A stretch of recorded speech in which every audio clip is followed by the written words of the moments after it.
Yeah, so making sure the lens is sterile. So, I probably should back that up and say, well, hand hygiene. So we learnt during COVID how to wash our hands properly. Well, that's what we should be doing. So washing your hands with soap thoroughly, paying attention to fingertips and a good 20 to 30 second wash and then drying them. Making sure the outside of the blister pack is clean and not got stuff all over it. Making sure that the actual contact lens is still in date. So they often have an expiry date. Now, most of the time, expiry dates nowadays are several years down the track. So if you're a part-time wearer and you're buying, maybe 3 months supply and it's lasting you a year, most of the time the expiry date's going to be fine. But it's a good idea to sort of start checking that. And then, so once you pop the lens in, you've got clean hands while you're doing that. Same in reverse, that when you want to remove the lens, you're washing your hands thoroughly again. And then removing the lens and disposing of it. If it's a single-use lens, if it's a frequent replacement, then you're making sure that you're using the proper contact lens cleaning products that your optometrist has recommended to you for your particular style of lens, and following things like make sure you do the rubbing step. It's the one step that everyone gets lazy with, but it actually does 90% of your cleaning. And I think we've talked about clean cases, so making sure you replace the case every time you get a new bottle of soaking solution. Don't top up. Make sure you're throwing out the used solution every time you pop your contact lens wear, and letting the case dry.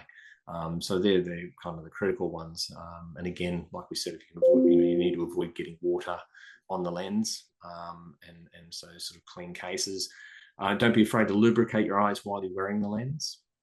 So contact lens comfort's very important. So if you've got constant irritation, constant awareness of the contact lens, and lubrication doesn't help, then we have a saying, if in doubt, take them out. So don't persist with a lens that's uncomfortable, because you might potentially either missing a very early infection or providing a pathway to make infection a higher risk kind of sort of situation. And then the final caveat is, if you have a sore red eye that persists after wearing contact lenses. And again, thankfully, this is very rare, but the important thing is you go and get it seen to. Don't wait a couple of days.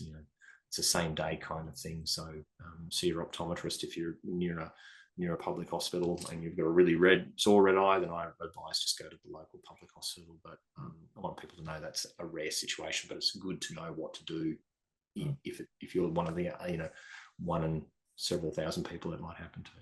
Normal disclaimers about health advice apply, right? Yeah, and look, and absolutely, this is all general advice. There's nothing like you really need to have everything set up for your specific situation and needs. Yeah.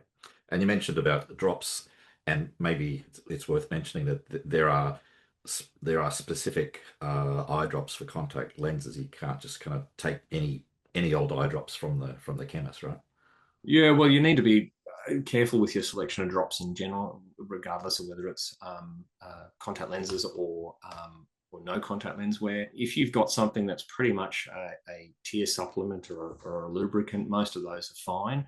Generally, they'll say on the packaging whether they're safe for contact lens use. I would certainly avoid using something that is a medicated eye drop while you're wearing the lens. So any allergy eye drops, any eye whitening eye drops, I'm not a fan of those in general at all anyway. And, trying to avoid something that's got preservative in it. So leaning towards something that's preservative free is ideal. And there's different packaging you can get now. You can get ones that are in a bottle, but they have special kind of lids and sort of valves in them to have the bottle be open for several months despite being preservative free. But if in doubt, the individual doses are always a good one for preservative free. Okay, so last questions. So for parents of teens who want contact lenses for school sport, what do you want them to know about safety, responsibility, and how you support those children to wear their contact lenses comfortably?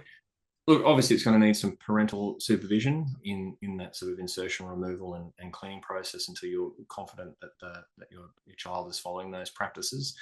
The argument around, is contact lens wear more or less safe in that age group. The research seems to indicate that children and teens are at no higher risk than adults when it comes to sort of eye infection. In fact, I've seen a study that suggested maybe the 19 to 25-year-olds are the highest risk category. The new adults, newly minted bulletproof adults, perhaps making some lifestyle choices that don't bode well for contact lens risk. So, certainly you might argue that at one level, kids and teens well supervised by parents make safer contact lens wearers than young adults. So if they're in the routine of brushing their teeth at night, there's no reason to think they can't get into similar good routines with contact lens wear, right? Absolutely, yeah. So how do you decide if a teen's ready to handle lenses themselves? Like what would you say is a good indicator there?